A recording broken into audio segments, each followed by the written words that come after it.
Back on the Sports Zone, I am Mike Aglialoro. So earlier on Sunday, Yahoo Sports' Adrian Wojciechowski reported that Carmelo Anthony is officially going to opt out of the final year of his contract Monday and officially become a free agent as of July 1st. Not exactly something we didn't see coming, but what does this mean for Carmelo and the New York Knicks? Well, Carmelo Anthony, of course, like so many stars before him, his tenure with the Knicks is going to be remembered as forcing a trade, denying trades to any team that wasn't the Knicks, making them give up half their roster for him, and then brutally disappointing for the better part of his tenure with the team. They had one good season with him on the roster, and the rest was a total disappointment. Not only that, but when they traded Carmelo Anthony, it signaled the end of any sort of productivity for Amari Stoudemire, who was signed to that massive contract a year and a half before Melo was brought in. He basically disrupted the entire franchise, was able to score and do nothing else, proved he's not a real leader, and now is more than likely going to leave for a team that he feels is going to be a contender. In my eyes, this is Dwight Howard all over again.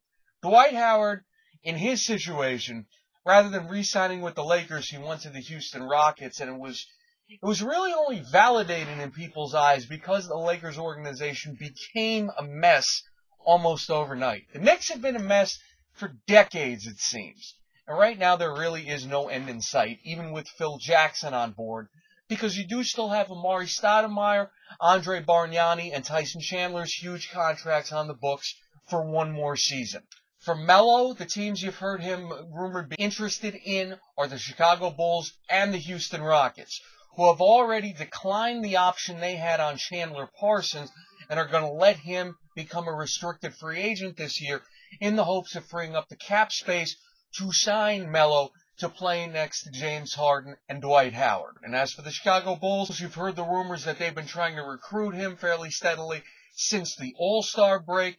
They will still have Joaquin Noah and Taj Gibson in the front court. They'll have Derrick Rose, obviously.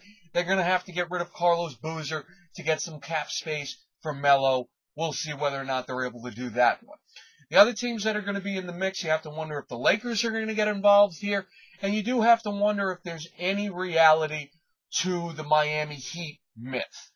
For that to happen, like Jay Rofsky said a few weeks ago, Chris Bosh, Dwayne Wade, and LeBron James would all have to exercise their early termination options on their contracts and take $10 million apiece to clear the cap space for Melo to join. Whether or not that happens is the true test of whether or not these guys are simply in it for a paycheck or in it to win it.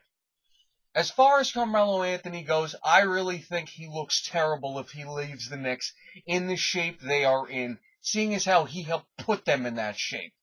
If he leaves for a team like Chicago or Houston or even Miami, he's basically saying he's not a real leader and he's not a guy you build a championship team around himself.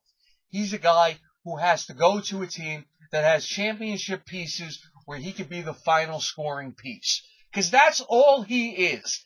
Anybody who thinks Melo is a superstar in this league is out of their mind.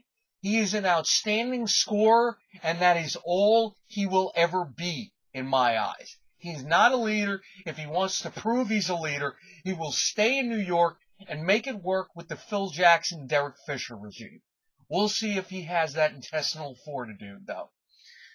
That's going to do it for this time. Like us on Facebook. Follow us on Twitter at We Are SportsZone. Send us any questions and comments you may have. Thanks again, everyone, for watching. For This is SportsZone, I am Mike Aglialoro. We'll see you next time, folks.